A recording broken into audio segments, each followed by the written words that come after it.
There was a report released by the Park Service in 2005 that noted that one of, if not the greatest threat to the continuation of Gullah Geechee lifeways and culture is resort-style developments, gated communities, golf courses. St. Helena Island is considered like the unofficial heart of the Gullah Geechee Nation, and it is one of the remaining sea islands that hasn't felt a lot of development threat.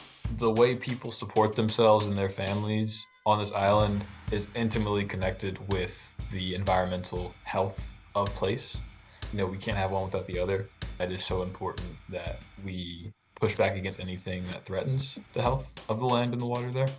This particular issue we are working on now poses a great risk to not only the stories that the Reconstruction era National Historical Park tells, but also just the vitality of the Gullah Geechee culture in general.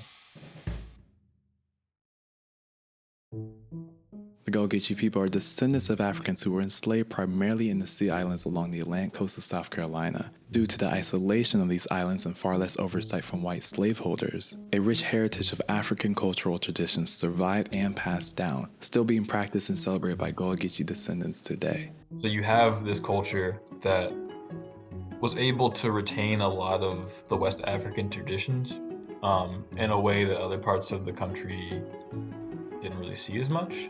It's beautiful how there is still a very clear cultural and heritage link to like African heritage in this culture that we don't really see anywhere else. Kind of talk about and teach and are taught history as if it exists in these neat little boxes of like, different eras and events. Like, I think what is important about these stories, whether it's the Selma to Montgomery March or Gullah Geechee history and culture, is that if done properly, they force you to learn how these specific cultures or eras or events are connected not only to things that came before them, but also to like our present moment as well. Just the interconnectedness, right, to some of these stories.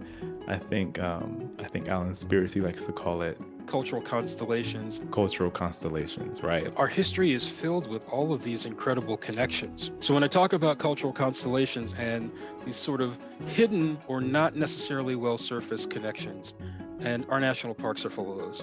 And I think what's so powerful about thinking about history and understanding history in that way is that it makes the world feel a bit smaller, a bit tighter knit. You can talk about pre-Civil War, you could talk about the Civil War, you can talk about enslavement, you can talk about Reconstruction, mid-century civil rights activism, modern day environmentalism, environmental justice, conservation, and like there is no point in time in which you have to deviate from telling Gullah Geechee stories because it is interconnected with all of that. But it's like, how do we keep, to the best of our ability, the public engaged and knowledgeable of not only the issue at hand, but like why it is important to protect culture. Thank you so much for watching. I hope you know that Gullah Geechee culture is vital to American history and was especially pivotal to the civil rights movement. Martin Luther King Jr. made reoccurring visits on the island and penned early drafts of his famous I Have a Dream speech right there within the Gullah Geechee community.